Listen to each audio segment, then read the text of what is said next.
ड्रामे की स्टार्टिंग में शिन रोड से खाना उठाकर खा रही होती है। तभी वहां रैन और यूनशाओ आ जाते हैं और कहते हैं कि तुम कब से इस तरह की बन गई? मैं और यूनशाओ कल शादी कर रहे हैं। तुम हमारी पुरानी क्लासमेट हो, तुम्हें हमें ब्लेसिंग देने के लिए आना होगा। शिन कहती है, क्या तुम मुझे कुछ पैसे उधार दे सकती हो? मैं हॉस्पिटल जाना चाहती हूँ। रैन कहती है कि मैं तुम्हें पैसे नहीं दूंगी। यूनशाओ ने तुम्हारे लिए बहुत कुछ किया है, पर तुमने बाहर जाकर उसे धोखा दिया है। शिन यूनशाओ से कहती है कि मैं तुम्हें खर्चे के पैसे देती थी, यहां तक कि मैंने अपनी कंपनी भी तुम्हें दे दी। तुम्हारे डैड हमारे ड्राइवर थे। तुमने मुझसे कहा था कि जब मैं कंपनी को तुम्हारे नाम पर कर दूंगी तो तुम मुझसे शादी कर लोगे, लेकिन अब तुम किसी और से शादी करने जा रहे हो। यूनशाओ कहता है कि अगर मैं नहीं होता तो तुम्हारी कंपनी कब की बर्बाद हो जाती, और रही बात शादी की तो तुम बीमार हो। कौन तुमसे शादी करने की हिम्मत कर सकता है? शिन कहती है कि मैं तुमसे एक लास्ट बात पूछना चाहती हूँ, क्या इन सालों में तुमने मुझे कभी थोड़ा सा भी पसंद किया है? यूनशाओ कहता है कि तुम्हारे जैसी बेवकूफ लड़की को मैं देखना भी पसंद नहीं करता, और वो दोनों वहां से चले जाते हैं। तभी वहां शिन के पास टिनसेन आ जाता है। वो शिन से कहता है कि मैं तुम्हें हॉस्पिटल लेकर चलता हूं।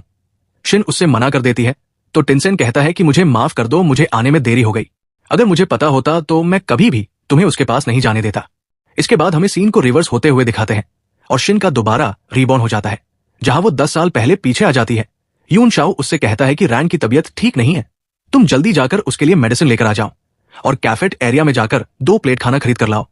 रैन नाटक करती है कि इस तरह से शिन को ऑर्डर देना सही नहीं है, मैं खुद चली जाती हूँ। यूनशाओ उससे कहता है कि इसकी कोई जरूरत नहीं है, इसे ये सब करना पसंद है। तब शिन वहां से उठकर चली जाती है और कैंटीन में जाकर खाना खरीद लेती है। तभी वहां येन उससे कहती है, तो तुम ये खाना यूनशाओ और रैन के लिए ले जा रही हो, पर यूनशाओ को सिर्फ रैन पसंद है, उसे तुम्हारे जैसे लोग पसंद नहीं है। वैसे भी तुम यूनशाओ के सर्वेंट की बेटी हो, तुम्हें क्या लगता है कि तुम अपने मालिक से शादी कर पाओगी? शिन कहती है कि तुम्हें ऐसा यूनशाओ ने कहा है? क्या तुम्हें पता है कि वो हमारे घर में रहता है और वो मेरे ड्राइवर का बेटा है? येन कहती है कि लगता है तुम्हारा दिमाग खराब हो गया है, और वो वहां से चली जाती है। शिन सोचती है कि यूनशाओ मेरे ड्राइवर का बेटा है और खुद को यंग मास्टर बताकर झूठ बोल रहा है। अब उसे इसकी कीमत चुकानी होगी, और वो सारा खाना खा जाती है। तभी वहां यूनशाओ आ जाता है और कहता है कि तुमने हमारा सारा खाना क्यों खा लिया? शिन कहती है कि मैंने अपने पैसों से खाना खाया है, तुम्हारा इससे क्या लेना देना है? यूनशाओ कहता है कि उस मेडिसिन का क्या हुआ जो मैंने तुम्हें लाने के लिए कहा था? शिन कहती है कि मैं इसके लिए मेडिसिन क्यों लाऊंगी, मेरा इससे क्या रिश्ता है? सब लोग कहने लगते हैं कि आज शिन को क्या हो गया है। पहले तो वो हमेशा यूनशाओ का ख्याल रखती थी। यूनशाओ कहता है तो ठीक है, आज स्कूल के बाद तुम मेरे साथ घर पर मत जाना। इसके बाद स्कूल खत्म होने के बाद शिन कार में आकर बैठ जाती है और ड्राइवर से गाड़ी चलाने के लिए कहती है, जो कि यूनशाओ के डैड होते हैं। वो कहते हैं पर अभी तक यूनशाओ बाहर नहीं आया है। शिन कहती है कि सैन फैमिली की सिर्फ एक ही बेटी है, कोई यंग मास्टर नहीं है। यूनशाओ के डैड सोचते हैं कि आज इस लड़की को क्या हो गया है। पहले तो ये मेरे बेटे से बहुत प्यार करती थी, फिर आज ये इतने गुस्से में क्यों है? फ्यूचर में सैन फैमिली की सारी प्रॉपर्टी मेरी बेटे की होगी।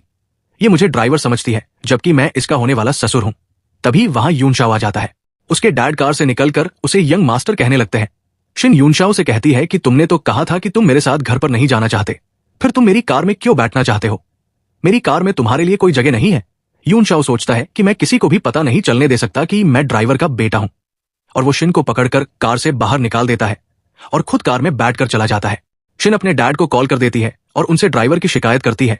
तभी वहां खड़ी हुई लड़की कहती है कि अब रिग्रेट करने का कोई मतलब नहीं है। शिन कहती है कि रिग्रेट तो यूनशाओ को होना पड़ेगा, मेरी कार जल्द ही वापस आ जाएगी। तब सारी लड़कियां कहने लगती है कि ये दिन में सपने देख रही है। उसी वक्त वहां कार वापस आ जाती है। यूनशाओ के डैड शिन से कार में बैठने के लिए कहते हैं। ये देखकर सभी लोग चौंक जाते हैं। शिन कार में बैठ जाती है। तभी यूनशाओ के डैड कहते हैं कि इतनी छोटी सी बात में तुम्हें शिकायत करने की क्या जरूरत थी? शिन कहती है कि आप भूल क्यों जाते हैं कि आपको पैसे कौन देता है?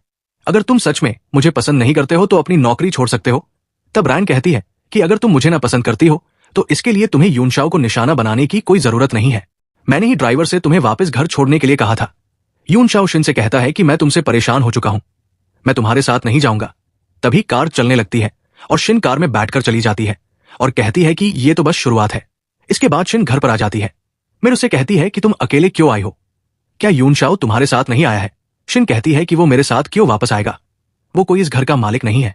मेर कहती है तो आखिरकार अब जाग गई। शिन कहती है कि पिछली लाइफ में मिस झाओ ने मुझे कितनी बार यूनशाओ के डैड और यूनशाओ से दूर रहने के लिए कहा था, पर मैंने उनसे नाराज होकर उन्हें नौकरी से निकाल दिया था।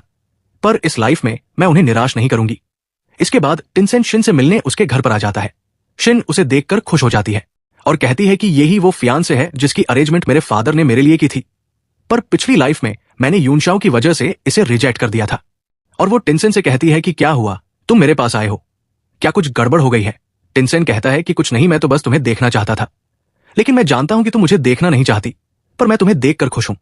और वहां से जाने लगता है। तभी शिन उसका हाथ पकड़ लेती है और कहती है, क्या तुम रात के डिनर के लिए रुक नहीं सकते? टिनसेन डिनर करने के लिए रुक जाता है। शिन उससे कहती है कि तुम मेरी तरफ क्यों नहीं देख रहे हो, क्या मैं अच्छी नहीं दिखती? टिनसेन कहता है कि ऐसा नहीं है, तुम सुंदर हो। शिन कहती है कि मैंने सुना है कि तुम्हारे ग्रेड बहुत ही अच्छे हैं, पर मेरी ग्रेड बहुत ही बेकार है। क्या तुम मुझे ट्यूशन देने के लिए हर दिन मेरे घर पर आ सकते हो? टिनसेन कहता है, पर तुम्हारे पास तो पहले से एक ट्विटर है ना। शिन कहती है कि उसे तो मैं कल ही निकाल दूंगी। टिनसेन कहता है कि ठीक है, फिर मैं तुम्हें सिखा सकता हूं। यह सुनकर शिन खुश हो जाती है। तभी वहां यूनशाओ आ जाता है। वो कहता है, तो तुम्हें एक नया लड़का मिल गया है, इसलिए तुम जानबूझकर मुझे परेशान कर रही हो। टिनसेन कहता है कि मुझे देरी हो रही है, अब मुझे चलना चाहिए, मैं कल तुमसे मिलने आऊंगा। इसके बाद यूनशाओ शिन से कहता है कि आज तुमने पब्लिकली मेरे डैड की इंसल्ट की है, तुम्हें चलकर उनसे माफी मांगनी होगी। शिन कहती है कि वो मेरे ड्राइवर है, मैं उनसे माफी क्यों मांगूंगी? यूनशाओ कहता है कि अगर तुम्हें मुझसे प्रॉब्लम है तो तुम मेरे पास आओ, अगर तुम किसी को निकालना चाहती हो तो मुझे नौकरी से निकाल दो। शिन कहती है कि मैं तो तुम्हारे बारे में भूल ही गई थी, अपना सामान पैक करो और यहां से चले जाओ। वैसे भी तुम्हारी वजह से मेरे ग्रेड खराब हो गए हैं, अब मैंने ट्विटर बदल लिया है। जब से तुमने मुझे ट्यूशन दी है तब से मेरे ग्रेड खराब होते जा रहे हैं, मुझे नहीं लगता कि तुम इतनी सारी पेमेंट के लायक हो। यूनशाओ कहता है कि तुम्हारे ग्रेड खराब है क्योंकि तुम बेवकूफ हो, मैं तुम्हें कितना भी समझाऊं पर तुम उसे नहीं समझ सकती। अगर तुम अपना ट्विटर भी बदल लोगी तो भी तुम्हें कुछ समझ नहीं आएगा। शिन कहती है, तो ठीक है, तुम अपना सामान पैक करो और मेरे घर से निकल जाओ। इसके बाद यूनशाओ नए ड्राइवर को कार से बाहर निकाल देता है और कहता है कि इस कार के ड्राइवर मेरे डैड है, और अपने डैड से कहता है कि जल्दी से कार में बैठ जाइए और पहले की तरह मुझे और शिन को स्कूल छोड़ने चलिए। तभी वहां शिन आ जाती है। यूनशाओ के डैड उसके लिए कार का गेट खोल देते हैं। यूनशाओ भी उसी कार में बैठ जाता है। शिन उससे कहती है कि तुम मेरी कार में क्यों बैठे हो, तुम्हें बस से जाना होगा। तब उसके डैड कहते हैं कि दो लोगों में लड़ाई होना आम बात है, अगर यूनशाओ बस से जाएगा तो वो स्कूल के लिए लेट हो जाएगा। शिन कहती है कि अगर आपको देरी होने का डर है तो आप इस कार से निकल जाएं, और वो अपने गार्ड से कहती है कि इन फादर बेटे को मेरी कार से निकाल दो। इसके बाद क्लास में शिन टिनसेन के साथ चैट कर रही होती है। यूनशाओ भी उसे देख रहा होता है और उससे कहता है कि ये मत सोचना कि तुम किसी के साथ भी चैट करोगी तो मुझे गुस्सा आ जाएगा, चाहे तुम कुछ भी कर लो मैं तुम्हारे साथ नहीं रहूंगा, तुम रैन की उंगली के बराबर भी नहीं हो। रैन यूनशाओ से कहती है कि नेक्स्ट वीक तुम्हारा बर्थडे आने वाला है, क्या तुम इस बार भी रॉयल होटल में पार्टी दोगे? पिछली बार सभी क्लासमेट से मैंने सुना है कि तुमने अपना बर्थडे बहुत ही धूमधाम से मनाया था। यूनशाओ उससे कहता है कि मैं तुमसे प्रॉमिस करता हूं कि इस बार भी मैं तुम्हारे लिए उसी होटल में पार्टी दूंगा, और वो सभी क्लासमेट से कहता है कि इस बार भी मैं रॉयल होटल में पार्टी दूंगा, तुम सभी को मेरे बर्थडे पर आना है, वहां तुम अपनी इच्छा अनुसार जो चाहे खा पी सकते हो, उसका सारा बिल मैं भरूंगा। दूसरी तरफ शिन टिनसेन से कहती है कि कल सैटरडे है, मैं रॉयल होटल में डिनर करना चाहती हूं, क्या तुम मेरे साथ आना चाहते हो? मैंने काफी समय से वहां खाना नहीं खाया है। टिनसेन कहता है, पर तुम तो अक्सर यूनशाओ को उसी होटल में लेकर जाती हो। शिन कहती है कि तुम्हें कैसे पता? टिनसेन कहता है कि मेरा घर वहीं पर है, मैं अक्सर उसी होटल में खाना खाता हूं, पर इस बार मैं तुम्हारे साथ वहां खाना खाने चलूंगा।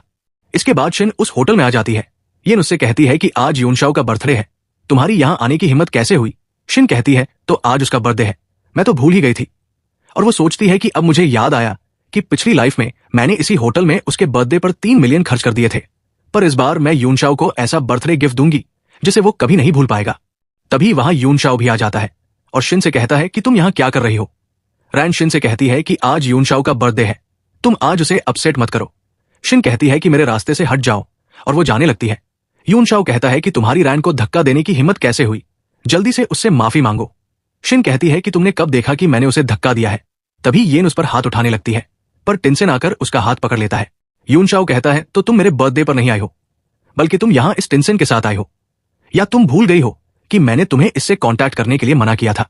शिन कहती है कि तुम हो कौन, मुझे इससे क्या फर्क पड़ता है कि तुम इसे पसंद करते हो या नहीं? यूनशाओ कहता है कि ठीक है, मैं इस मैटर को नहीं बढ़ाना चाहता। और वो शिन से कहता है, क्या तुमने मुझसे पहले नहीं कहा था कि तुम मेरा बर्थडे मनाना चाहती हो? मैं जानता हूं कि मेरा रैन के करीब रहना तुम्हें पसंद नहीं है, पर मैं फ्यूचर में उससे दूरी बनाकर रखूंगा। शिन उससे झूठ कहती है कि आज मैंने यहां एक जेड रूम बुक किया है, तुम उसे ले सकते हो और यूज कर सकते हो। तब यूनशाओ सभी क्लासमेट को लेकर उस रूम में चला जाता है। इसके बाद टिनसेन शिन से कहता है, तो तुमने उसके लिए जेड रूम भी बुक किया है? शिन कहती है कि मैंने कोई रूम बुक नहीं किया है, मैंने सुना है कि इस होटल का ओनर बहुत ही गुस्सैल है, अगर वो बिल को पे नहीं करेगा तो वो उसे नहीं छोड़ेगा, चलो हम भी शो देखने चलते हैं। जैसे ही वो टिनसेन को लेकर रूम में आती है, तभी यूनशाओ उसे कहता है कि आज हमने बहुत सारा खाना ऑर्डर किया है, तुम जो चाहे यहां से खा सकती हो। शिन कहती है कि नहीं, यहाँ का खाना बहुत ही महंगा है, अगर तुम बिल को पे नहीं कर पाए तो मैं क्या करूंगी। रैन कहती है कि तुम घबराओ मत, आज का सारा बिल यूनशाओ पे करेगा। शिन कहती है कि ये तो बहुत ही अच्छी बात है।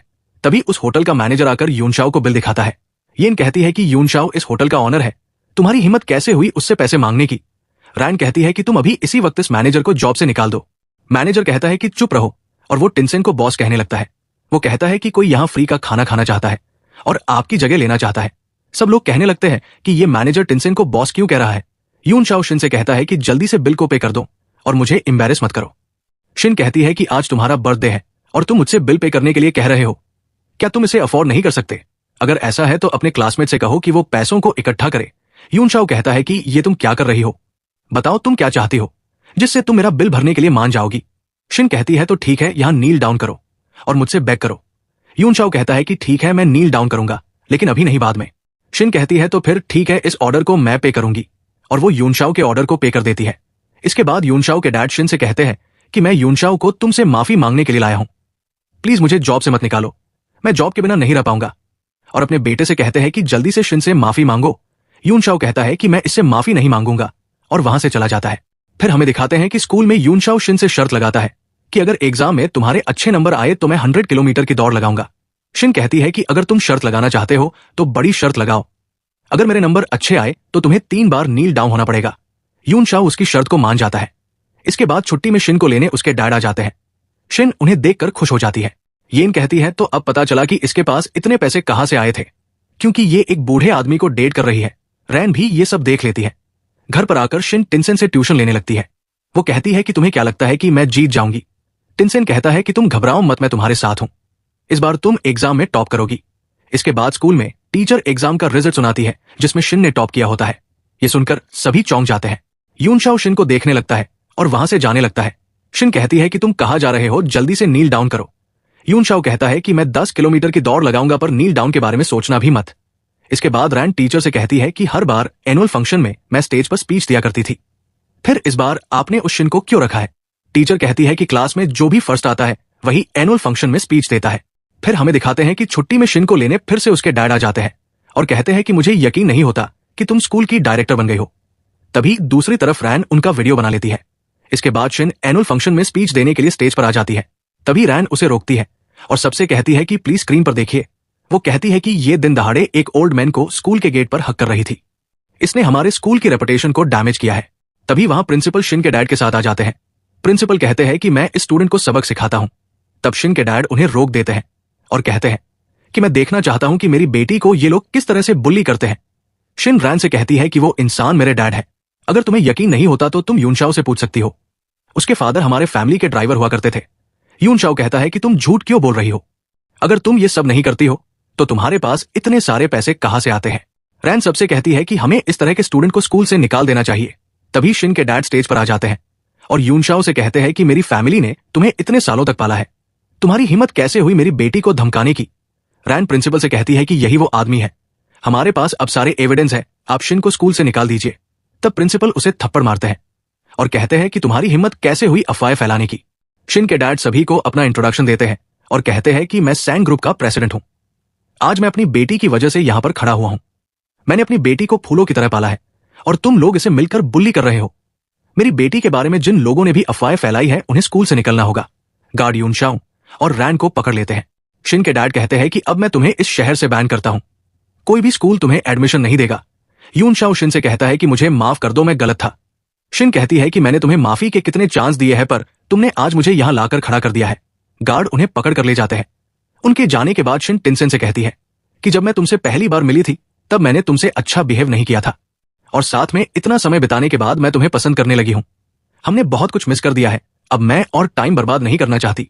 टिनसेन उसे रिंग निकालकर प्रपोज करने लगता है और कहता है कि यह सपना मैंने कई बार देखा है, क्या तुम मुझसे शादी करोगी? शिन उसके प्रपोजल को एक्सेप्ट कर लेती है और इसी के साथ ये ड्रामा यही खत्म हो जाता है। आपको ये ड्रामा कैसा लगा कमेंट करके जरूर बताएं।